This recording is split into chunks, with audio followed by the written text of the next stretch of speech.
প্রিয় দর্শক, স্বাগত জানাচ্ছি বিটিভি নিউজের সাপ্তাহিক আয়োজন বিনিয়োগ ও উদ্যোগের সুদিন অনুষ্ঠানে। এই আয়োজনে আমরা মূলত বিনিয়োগ এবং ব্যবসা বাণিজ্য, অর্থনৈতিক নানাবিধ বিষয় নিয়ে আলোচনা করে থাকি। আমাদের এই অনুষ্ঠানে আমরা একজন স্বনামধন্য অতিথিকে আহ্বান করে থাকি।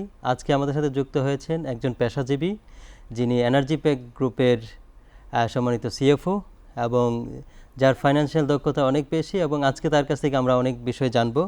আমি প্রথমেই স্বাগত জানাচ্ছি জনাব আমিনুর রহমান আপনাকে আমাদের সাথে যুক্ত হওয়ার জন্য। তা আপনাকে স্বাগত জানাচ্ছি। আমি সাইফুল ইসলাম রিয়াদ। কেমন আছেন আপনি? জি ভালো, আসসালামু আলাইকুম। আমরা আপনার কাছে অনেক কিছু জানবো, যে আপনার ফাইন্যান্সিয়াল এই পেশায় কেন আসলেন, এই বিষয়গুলো নিয়ে ডিটেলস আমরা আলোচনা করব। তার আগে আমরা একটি প্রতিবেদন দেখে নেব। জি,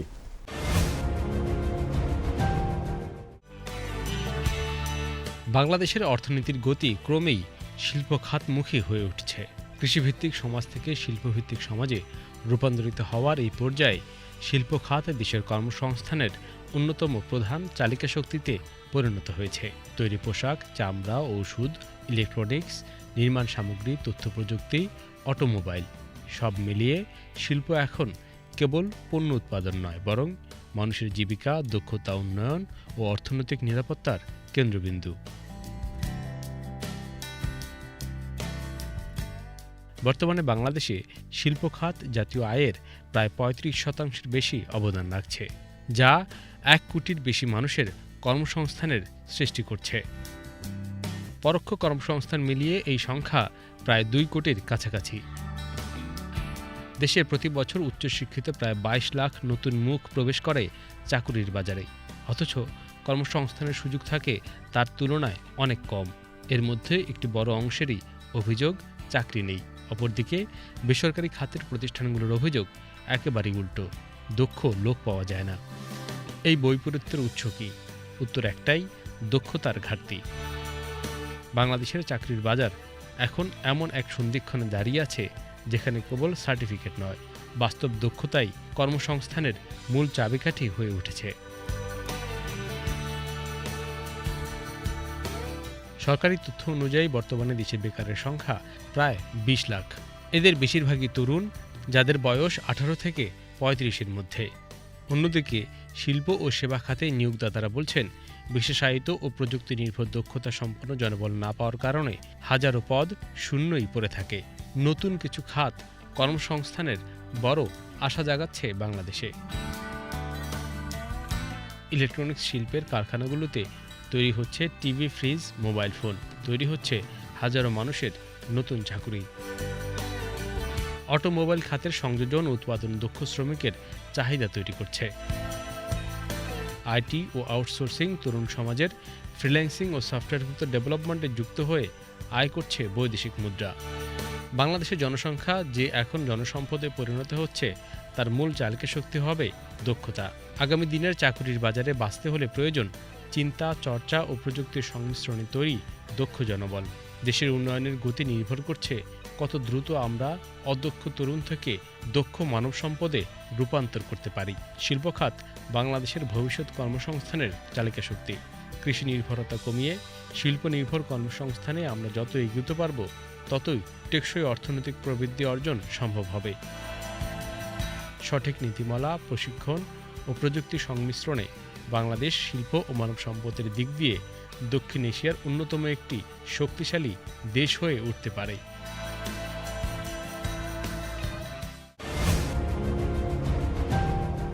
বাংলাদেশের প্রথম যে ফাইন্যান্সিয়াল সফটওয়্যার ডেভেলপ হয়, সেখানে আপনি জড়িত ছিলেন। এই যে আপনার এই পেশাকে বেছে নেওয়ার, আমরা তো অনেক ডাইভার্সিফাইড পড়াশোনা করি, কিন্তু একেবারে এই সিএফও হব এইরকম স্বপ্ন কি আপনার ছিল? আপনি এই পেশাতে কিভাবে আসলেন? আমার স্বপ্ন ছিল অ্যাকচুয়ালি ডাক্তার হওয়ার। আচ্ছা। আমি সায়েন্সের স্টুডেন্ট, সেন্ট গ্রেগরি হাই স্কুলে আমার লেখাপড়া, তারপরে নটরডেম কলেজে আমি কমার্স ভর্তি, আবার সিটি কলেজে ট্রান্সফার হয়েছি।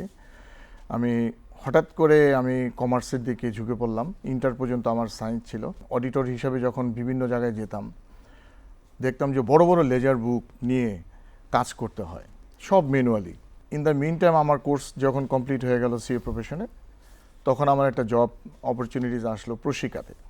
আমি ইন্টারভিউ দিতে গেলাম অ্যাকাউন্টেন্ট পজিশনের জন্য, কিন্তু ফরচুনেটলি হোক, ভাগ্যক্রমে তারা আমাকে জিজ্ঞেস করলো যে আমাদের একটা সফটওয়্যার আছে, অ্যাকাউন্টিং সফটওয়্যার, এই সফটওয়্যারটা আমরা লঞ্চ করতে চাই, আপনি কি এটা পারবেন কিনা।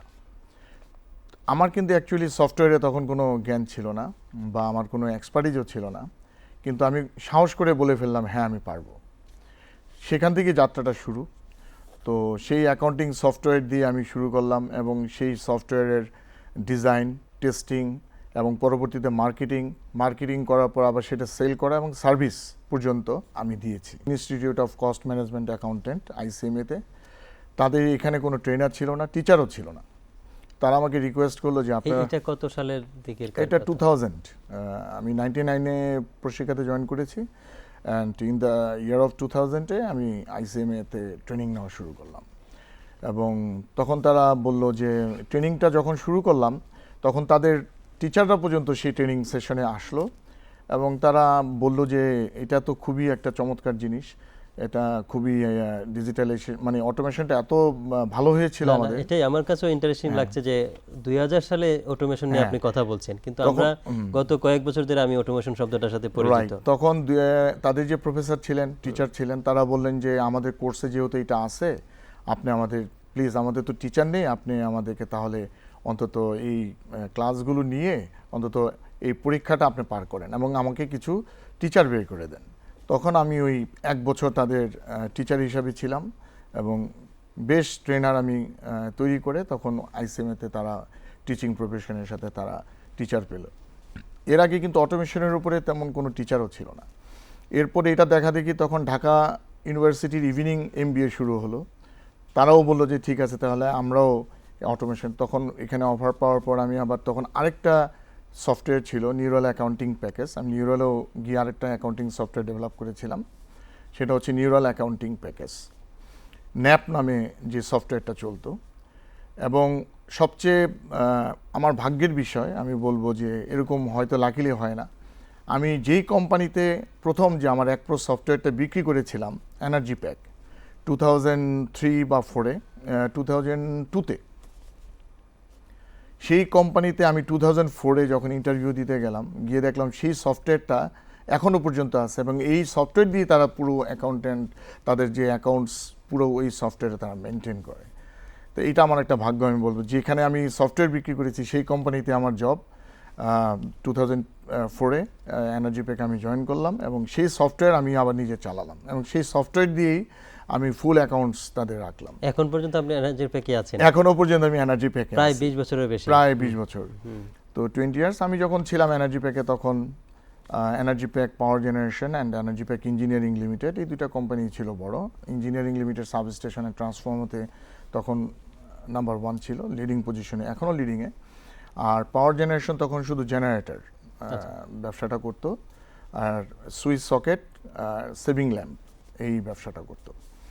তো সেখান থেকে যাত্রা শুরু পাওয়ার জেনারেশনে। এখন তো এনার্জি প্যাক গ্রুপে অনেকগুলো কোম্পানি হয়ে গিয়েছে। এখানে রিনিউয়েবল এনার্জির কি বিষয়? রিনিউয়েবল এনার্জি আমাদের এনার্জি প্যাক ইলেকট্রনিক্স নামে, এনার্জি প্যাক পাওয়ার জেনারেশন দিয়ে যাত্রা শুরু করলাম। তারপরে তো আমাদের এক একটা সেক্টর, এক একটা কোম্পানি নতুন নতুন তৈরি হলো। তো আমার ভাগ্য যে আমি প্রত্যেকটা কোম্পানির সাথে আমি জড়িত ছিলাম এবং কোম্পানিগুলোর সাথে ডিরেক্টলি আমার ইনভলভমেন্ট ছিল, এটাও একটা ভাগ্য আমার। এবং আমাদের এন্টারপ্রেনাররা অ্যাকচুয়ালি তারা খুবই ব্রড মাইন্ডেড এবং তাদের একটা হচ্ছে যে তারা সবসময় চেষ্টা করে যাতে নিউ জেনারেশন তারা এগিয়ে আসুক এবং তাদের লিডারশিপটাকে তারা খুব বেশি পছন্দ করে, যে কারণে আমরা প্রচুর ইঞ্জিনিয়ার আমাদের কিন্তু গ্রো করেছে এবং তারা এখন বিভিন্ন বড় বড় সেক্টরে তারা কিন্তু নিজেরাই বিজনেস করে, অনেকে বড় বড় কোম্পানিতে চাকরিও করে। এটা কি এসএমই উদ্যোক্তাদের জন্য কোনো ধরনের কাজে আসতে পারে? বাংলাদেশে এটা একটা বিশাল সুযোগ আছে। শুধু বড় বড় কোম্পানির জন্য না, না, বাংলাদেশে ইয়াং জেনারেশন যারা আছে আসলে তাদেরকে গভর্নমেন্টের উচিত তাদেরকে প্রমোট করা। তাদের এখানে আপনি জানেন যে this is a invisible product, এখানে ইনভেস্টমেন্ট আসলে চোখে দেখা যায় না। এটা তো হচ্ছে প্রোগ্রামিং এবং এখানে বিভিন্ন মানে টেকনোলজিক্যাল বেস জিনিস এখানে লাগে। তো যে কারণে ব্যাংকগুলোর আমি বলবো যে এখানে ব্যাংকগুলোকেও একটু গভর্নমেন্টের উচিত তাদেরকে বোঝানো যে ইনভিজিবল প্রোডাক্ট বা টেকনো বেস প্রোডাক্টের ক্ষেত্রে কী ধরনের ফাইন্যান্সিং দেওয়া উচিত। নর্মালি ব্যাংকগুলো মর্গেজ ছাড়া কোনো ইনভেস্টমেন্ট করে না। আপনার নর্মালি মর্গেজ, তার এই ইয়াং জেনারেশনে একটা ছেলে কী মর্গেজ দেবে, তো তার মেধাটাই হচ্ছে তার অ্যাসেট। এই মেধাটাকেই সে কাজে লাগিয়ে এখানে এই সেক্টরটাকে সে গ্রুমিং করবে। তো আমাদের দেশে এই সুযোগটা আসলে আসে নাই, বা গভর্নমেন্টের আমি বলবো যে সেই ধরনের ফোকাসটা এখানে ছিল না। কিন্তু আমাদের যে ইয়াং জেনারেশনটা ছিল, সেই ইয়াং জেনারেশনটা এটাকে অনেক দূর এগিয়ে নিয়ে যেতে পারতো। আমাদের এখন বাইরে থেকে কোনো সফটওয়্যার ইউজ করার প্রয়োজন ছিল না, যেটা আমাদের দুর্ভাগ্য বলতে পারি যে এই সেক্টরটাতে আসলে গভর্নমেন্টের যদি আরেকটু ফোকাস থাকতো এবং এখানে ইনসেনটিভ থাকতো, বিভিন্ন ধরনের প্রণোদনা দেওয়া হতো, তাহলে আজকে আমাদের দেশের সফটওয়্যার এবং আমরা কিন্তু অনেক ফরেন রিমিটেন্স নিয়ে আসতে, ফরেন আর্নিংস এখান থেকেও হতে পারতো বড়, যেটা ইন্ডিয়াতে এখন আপনি জানেন যে ওদের সবচেয়ে বড় সেক্টরই হচ্ছে আইটি সেক্টর, যেখান থেকে তাদের ফরেন কারেন্সি আর্ন হয়। তো আমাদেরও এটা সুযোগ আছে, এখনও আছে, যেহেতু আমাদের জনগোষ্ঠীর মেজর পোর্শনটি হচ্ছে ইয়াং। তো তাদের জন্য যদি গভর্নমেন্টের এই সেক্টরে যদি তারা প্রমোট করে, তাহলে আমি বিশ্বাস করি যে এখানে অনেক কিছু করার আছে, এবং এখান থেকে ইভেন গার্মেন্টস সেক্টরের থেকেও বড় আর্নিং এই সেক্টরে করা সম্ভব। হ্যাঁ, আপনি বলছিলেন যে ইয়াং সেক্টর জেনারেশনকে কিভাবে বিভিন্ন সেক্টরে প্রযুক্তি বা অন্যান্য সেক্টরে কিভাবে ইনভলভ করা যায়। রাইট, আপনার এমন না যে আজকে ইনভেস্ট করলাম আমার 6 মাস পরে রিটার্ন আসা শুরু হবে। আপনাকে 5 বছর ইনভেস্ট করতে হবে, এরপরে হয়তো গিয়ে আপনি টানা 1 থেকে 2 বছরের মধ্যে আপনি রিটার্নটা নিয়ে আসতে পারবেন, এবং তারপর আপনি প্রফিটে চলে যাবেন। তো এখানে আমাদের ইনফ্রাস্ট্রাকচারটি এখনো পর্যন্ত তৈরি হয়নি। মানে এটা কঠিন বাস্তবতা হলেও, কঠিন হলেও মেনে নিতে হবে, আমাদের ইনফ্রাস্ট্রাকচার নাই। এবং তার উপরে হচ্ছে যে আমাদের যে লেন্ডার, যারা আমাদের বড়োয়িং এই সেক্টর ব্যাংক যে ইনভেস্ট করবে, যারা এই সেক্টরটাতে যারা ফোকাস করবে, সেই ধরনের ট্রেনিংও তাদের নাই আসলে, যে এই সেক্টরে কীভাবে ইনভেস্টমেন্ট করতে হবে, বা কীভাবে বড়োয়িংটা দিতে হবে, বা এখানে লোনের জন্য কী ধরনের সিকিউরিটি প্রয়োজন, এগুলোর আসলে একটা গভর্নমেন্টের একটা পলিসি করে ব্যাংকের সাথে যদি তারা এই ধরনের বাংলাদেশ ব্যাংকের থ্রুতে যদি কোনো পলিসি করে দেয়, তাহলে এই সেক্টরে একটা মানে আমি মনে করি যে আগামী নেক্সট 2-3 ইয়ার্সের মধ্যে এখানে একটা বিশাল রিটার্ন আসার একটা মানে সম্ভাবনা আছে। কিন্তু সেক্ষেত্রে এই ইয়াং জেনারেশনকে প্রমোট করতে হবে, আপনাকে তাদেরকে প্রণোদনা দিতে হবে। গভর্নমেন্টের উচিত এই ইনফ্রাস্ট্রাকচারটা দেওয়া, তাদেরকে ইনকারেজ করা। এখন বড় বড় যেসব প্রতিষ্ঠান আছে, যাদের মানে ধরেন যে ক্যাশ ফ্লো স্ট্রেংথ আছে, এই ধরনের গ্রুপগুলো উচিত তাদের যে রেগুলার বিজনেস, যেই এক্সপোর্ট হোক, ইম্পোর্ট হোক, ট্রেডিং বেস বিজনেস হোক, তাদের উচিত একটা আইটি একটা সেক্টর তাদের পাশাপাশি খোলা, এবং এটা সেপারেট একটা এন্টিটি থাকবে, যেখানে তাদের এখান থেকে ইনভেস্টমেন্টটা ওখানে যাবে লং টার্মের জন্য, যে 5 বছরের জন্য তারা ইনভেস্ট করবে। 5 বছরের জন্য তাদের কোনো রিটার্ন যদি তারা এক্সপেক্ট না করে, তাহলে আমি মনে করি এই সেক্টরে একটা বিশাল গ্রুমিং হবে, এবং যে ইনভেস্ট করবে তারা এখন যে ব্যবসাটা করে, আমি বিশ্বাস করি এর চেয়ে অনেক হাই রিটার্ন এখানে আসবে। তো সেই ক্ষেত্রে তাদের ইনফ্রাস্ট্রাকচারটা ফার্স্টে দরকার। এবং এখানে আমাদের এখন আপনি জানেন যে বুয়েট থেকে যেসব ইঞ্জিনিয়াররা বের হয়, তাদের আসলে এখানে কোনো কিছু করার থাকে না, যে কারণে তারা সব বাইরে চলে যাচ্ছে। কিন্তু চলে যে গেল, কি চলে গেল, আমার দেশের একটা মেধা চলে গেল, যারা অন্যকে সাপোর্ট দিচ্ছে, অন্যকে গ্রো করতে সাহায্য করছে। বাট আমরা কিন্তু সেই সুযোগটা পেলাম না। কিন্তু ওই ছেলেটা তো আমার সন্তান, ওই ছেলেটা তো আমাদের দেশেরই সন্তান। তা আমার দেশের সন্তান কেন বাইরে গিয়ে কাজ করবে? তাহলে আমাদের অবশ্যই এখানে অদক্ষতা আছে। এই অদক্ষতাটা মেনে নিতে হবে। এই অদক্ষতাটাকে কিভাবে ওভারকাম করা যায়, সেটা আমাদের ইন্ডাস্ট্রিয়ালি যারা আছেন, ব্যাংকারও যারা আছেন, এবং যারা পলিসি মেকিংয়ের সাথে জড়িত, ইভেন গভর্নমেন্ট যে পলিসিগুলো করে, তাদের অবশ্যই এই জায়গাটাতে যদি ফোকাস না করে, তাহলে এই যে বড় একটা ইয়াং জেনারেশন এবং যারা কিনা আসলেই মেধাবী স্টুডেন্ট, এই স্টুডেন্টগুলো আমরা কিন্তু ধরে রাখতে পারতেছি না। আজকে আমাদের কেন বাইরে থেকে, আপনি দেখেন বিভিন্ন টেকনোবে যেসব কোম্পানি আমাদের বাইরে থেকে হায়ার করে নিয়ে আসতে হচ্ছে। আপনি জানেন আমাদের বিভিন্ন ইন্ডাস্ট্রিতে, গার্মেন্টস সেক্টরে কিন্তু অনেক বাইরের লোক কাজ করে। আজকে কেন আমার দেশের লোক সেগুলো করতে পারে না? আমাদের আজকে একটা ব্রিজ করতে গেলে কেন বাইরে থেকে কনসালটেন্ট আনতে হচ্ছে? কেন আজকে আমরা নিজেরা করতে পারি না? চায়না কেন নিজেরা ইনফ্রাস্ট্রাকচার আজকে মানে এত দূর চলে আসছে? আজকে তারা ওয়ার্ল্ডে লিড দেয়, তারা ইউএসএর সাথে লিড দেওয়ার মতো ক্ষমতা রাখে। তাহলে এটা তো একদিনও হয় নাই। সেই জন্য গভর্নমেন্ট, তাদের সরকার তাদেরকে সেইভাবে গ্রুমিং করেছে, প্রণোদনা দিয়েছে, তাদেরকে সেইভাবে তৈরি করেছে, এবং সেই মেধাবী স্টুডেন্টগুলোকে তারা নিজের দেশে রেখেছে। আমাদের এখন সেই জায়গাটাতে ফোকাস করা উচিত। তরুণ উদ্যোক্তা, তাকে কিভাবে আমি একটা লোন দিব, সেটা যদি লোনটাকে যদি সে ব্যাক না করতে পারে, তাহলে তো সে ডিফল্টার, ব্যাংক তো লুজার হবে। এই রিস্কটা কিভাবে মেকআপ করতে পারে? ব্যাংকের কাজ কিন্তু শুধু মানে আপনার টাকা খাটিয়ে ইন্টারেস্ট আর্ন করে না। একটা ব্যাংক, আমাদের দেশে এতগুলো ব্যাংক, একটা ছোট দেশ, জানি না এর জাস্টিফিকেশন কি, এটা যারা পলিসি মেকার আছেন তারা বলতে পারবেন। আপনি আমাদের চেয়ে 100 টাইমস লার্জ যেই সব কান্ট্রি বা 50 টাইমস 30 টাইমস লার্জ যেসব কান্ট্রি, আমাদের 10 ভাগের 1 ভাগও তো ব্যাংক নেই। তাহলে তারা কিভাবে ম্যানেজ করে? কারণ হচ্ছে যে তাদের তাহলে পোর্টফোলিও কিভাবে তারা ম্যানেজ করে। আমাদের প্রথমত যে ব্যবসাতে সে লোনটা দিচ্ছে, সেই বিজনেসে তার আইডিয়াটা কতটুকু, এই বিজনেস সে ঢুকতেছে না, বিজনেসের স্কোপগুলো দেখছে না, বিজনেসের প্যাটার্নটা দেখতেছে না, যে কারণে বিজনেসম্যানরা ভালোও থাকবে, বিজনেসম্যান খারাপও থাকবে, সেটা মেনে নিতেই হবে, সব জায়গায় ভালো খারাপ থাকবেই। কিন্তু সেটা তো ব্যাংকেরই দায়িত্ব। ব্যাংকের একটা কিন্তু বুঝতে হবে, আমি শুধু বসে থেকে যদি আমি শুধু কম্পিউটারে বসে বসে সব কিছু রিস্ক অ্যাসেস করি তাহলে কিন্তু হবে না। তাকে দেখতে হবে যে সে কি বিজনেস করে, বিজনেসের প্রোগ্রেসটা কী, এবং এই বিজনেস এই বছর কি করলো, পারফরমেন্সটা কী। এই জিনিসগুলো যদি সঠিক হয়েতে তারা যদি মনিটরিং না করে, তাহলে তো আপনার যেই সেক্টরে সে ইনভেস্ট করলো সেই ইনভেস্টমেন্টেরও প্রবলেম, এবং সে যে তার টাকাটা এখানে খাটালো তার জন্যও কিন্তু এটা ব্যাড লস হওয়ার একটা সম্ভাবনা থাকে। সেই ক্ষেত্রে আমি মনে করি যে যারা ব্যাংকিং সেক্টরে আছে তাদের উচিত যেখানে টাকাটা দিবেন আগে সেই ব্যবসাটা বোঝা। এই বিজনেসটা যদি তারা না বোঝে, তাদের যদি সেই জ্ঞানের সীমাবদ্ধতা থাকে, তাহলে তো সে বরোয়িং দিয়ে সেই টাকা সবসময় যে আপনার 100% সাকসেস হবে এরকম কিন্তু ঘটনা না।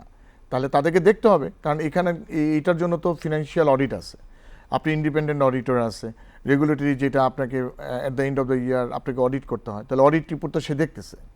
সেই অডিটরের সাথে কি সে একবার ডিসক্লোজারগুলো দেখেছে বা অডিটরের সাথে বসেছে যে এই কোম্পানির এই সেক্টরগুলো আমাদের বুঝান, যেগুলো আপনি ডিসক্লোজার দিয়েছেন এগুলো অর্থ কী? তাদের আসলে ওই সময়টা নাই। তো এখন গভর্নমেন্টেরও উচিত যে, আমার মনে হয় যে ব্যাংকিং সেক্টরে একটা বড় ধরনের, এখানে যেহেতু সংস্কার হচ্ছে, এখানেও একটা বড় ধরনের সংস্কারের প্রয়োজন আছে, যে ব্যাংক আসলে কি করবে এবং ব্যাংক কতগুলো ব্যাংক থাকা উচিত, এতগুলো ব্যাংক আসলে একটা দেশের জন্য জাস্টিফাইড কিনা। এখানে কর্মসংস্থান হচ্ছে, এখন আপনার যদি ব্যাংক যেই টাকা লোন দিবে, যেই সেক্টরের সে লোনটা বা ইনভেস্টমেন্ট করতেছে, সেই সেক্টরগুলো যদি গ্রো না করে, সেই সেক্টরগুলো যদি ধসে পড়ে যায়, তাহলে সেই ইনভেস্টমেন্টটা করবে কোথায়? আমি টাকা রাখবো ব্যাংকে, এই টাকা তো তাকে খাটাতে হবে, সাকসেসফুলি রিটার্ন নিয়ে আসতে হবে। এখন সেই জায়গাগুলোর মধ্যে তো তাকে বুঝতে হবে যে আমি কোথায় খাটাচ্ছি। তো এইখানেও আমি মনে করি যে এখানেও ব্যাংকের, বাংলাদেশ ব্যাংকের উচিত যে নতুন করে কিছু করা, গতানুগতিক জিনিস থেকে বের হয়ে এসে ডেভেলপ কান্ট্রি কীভাবে করতেছে, আমাদের পার্শ্ববর্তী দেশ কেন এত সাকসেস নিয়ে আসলো। চায়না তো আমাদের থেকে খুব বেশি দূরে না, ভিয়েতনাম আমাদের থেকে খুব বেশি দূরে না, ইভেন শ্রীলঙ্কা এরকম একটা ডিজাস্টার পজিশনে ছিলেন, তারা কিভাবে এত দ্রুত তারা ব্যাক করলেন, ওভারকাম করলেন। এগুলো থেকে আমাদের শিক্ষা নেওয়া উচিত। এখানে অনেক ধরনের জিনিস পলিসি মেকিং আছে। আমি মনে করি যে এখানে আমাদের যারা মানে অনেক এক্সপিরিয়েন্স লোক এখানে আছেন, অনেক ভালো ভালো বিজ্ঞ লোক এখানে আছেন, তাদের উচিত এই জায়গাগুলা দেখে নতুন করে নতুন বাংলাদেশ গড়ার কিভাবে গড়া যায় সেই জায়গাগুলোতে আরও বেশি ফোকাস হওয়া উচিত। আচ্ছা, নতুন বাংলাদেশের কথা বলছিলেন, তো নতুন বাংলাদেশে আমাদের যে তরুণ উদ্যোক্তারা আছে, আপনি বলছিলেন যে প্রযুক্তি খাতে তাদের অবদান রাখার সুযোগ আছে। তো আমি আপনাকে স্পেসিফিক একটা কোশ্চেন করতে চাই, সেটা হলো যে কোনো উদ্যোক্তা যদি প্রযুক্তিতে ইনভেস্ট করতে চায়, কাজ করতে চায়, তার জন্য আসলে আপনার মানে এক অভিজ্ঞতা থেকে বলবেন যে কি ধরনের পরামর্শ থাকবে একজন তরুণদের জন্য দেশে? একজন তরুণকে প্রথমে হচ্ছে যে তাকে সাহস করে আগে তাকে শুরু করতে হবে। এখন সে শুরু করলে তো হবে না সেখানে, কারণ এইটা এমন একটা সেক্টর যেখানে গভর্নমেন্টের প্রণোদনা বা হেল্প ছাড়া এবং যারা ফাইন্যান্সার আছে তাদের হেল্প ছাড়া এই সেক্টরটা গ্রো করা খুব মুশকিল। কারণ 5 বছর কোনো রিটার্ন আসবে না সেটা এবং সে কিভাবে চলবে, তারও তো একটা মানে খরচ আছে, সেটা সে কিভাবে আর্ন করবে। তো সেই জায়গাগুলোর জন্য এই পুরো জিনিসটার জন্যই একটা পলিসি আমাদের তৈরি করতে হবে। এটা আমাদের নতুন বাংলাদেশের সবার অঙ্গীকার হওয়া উচিত। শুধু আমি বলবো যে আইটি সেক্টর নট অনলি, আপনি দেখেন যে এগ্রিকালচারে কিন্তু হিউজ টেকনোবেস, এখন চায়না দেখেন কীভাবে এগ্রিকালচারে তারা এত এগিয়ে গেছে, কীভাবে টেকনোবেস, তাদের টেকনোলজি কোথায় আর আমাদের টেকনোলজি কোথায়। আমাদের গ্রামের যারা ভিলেজে যারা আছেন, যারা শিক্ষিত যুবক, তারা এগ্রিকালচারাল করে কেন প্রফিট করতে পারে না? তারা তো শ্রম দিচ্ছে কম না, তার মানে তারা টেকনোলজিতে পিছিয়ে আছে। টেকনোলজি আজকে আপনি দেখেন যে সারা বাংলাদেশে আমি ঘোরার সৌভাগ্য আমার হয়েছে বিভিন্ন কারণে। আপনি দেখেন বিভিন্ন ভিলেজে যদি যান, রারাল এরিয়াতে যান, যেখানে হাই প্রোডাকশন হচ্ছে, বিভিন্ন ধরনের প্রোডাকশন হচ্ছে, ভেজিটেবল প্রোডাকশন হচ্ছে। আপনি দেখেছেন যে এবার টিভিতে ফুলকপি চাষ করে সেগুলো কৃষক নষ্ট করে দিছে, দাম না পাওয়ার কারণে, সে দুঃখের কারণে করেছে। এই প্রোডাকশনগুলো কিন্তু ইয়াং জেনারেশনই করেছে। কিন্তু এখানে কোনো ভালো স্মার্ট একটা টেকনোবেস কোল্ড স্টোরেজ আপনি পাবেন না। বাংলাদেশে এগ্রিকালচার, আমরা তো কৃষি নির্ভর দেশ। আমাদের কৃষির প্রোডাকশন, যে আমাদের জমি ছোট, প্রোডাকশন অনেক হাই, কিন্তু আমাদের কৃষকরা যেভাবে শ্রম দেয়, এই শ্রম দিয়ে এর চেয়েও অনেক বেশি দ্বিগুণ প্রোডাকশন করা সম্ভব। এবং এই প্রোডাকশনটা করলে হবে না, তো প্রোডাকশন যেটা আছে সেটাকে আপনি এক্সপোর্ট করা যায় কিভাবে, সেই টেকনোলজিটা আপনাকে সেট আপ করতে হবে। আমরা কি সেই টেকনোলজির মধ্যে আসি? ইভেন আপনি আমাদের ভিয়েতনাম দেখেন, তারা যেভাবে এগ্রিকালচার করে থাকে, আমাদের চায়নাতে যান, তারা যেভাবে কৃষিকাজ করে, ইভেন ইন্ডিয়াতেও যেভাবে কৃষিকাজ করে, আমরা তাদের চেয়ে অনেক বেশি পিছিয়ে আছি, অনেক পিছিয়ে আছি। আমাদের কাছে সকলকে নিয়ে কাজ করতে হবে, তরুণ এবং পলিসি মেকার, সরকার, সবাইকে অনবোর্ড করে আমরা যদি এগিয়ে যাই তাহলে আমাদের দেশটি একটি সমৃদ্ধ দেশ হবে, এটা আশা করছি। এবং আজকে আসলে আমাদের একেবারে শেষ প্রান্তে, এই জন্য আমি শেষ করতে চাচ্ছি। আপনাকে আমাদের সাথে সময় দেওয়ার জন্য অনেক ধন্যবাদ। আশা করি অন্য কোনো আয়োজনে আপনার সাথে আবার দেখা হবে।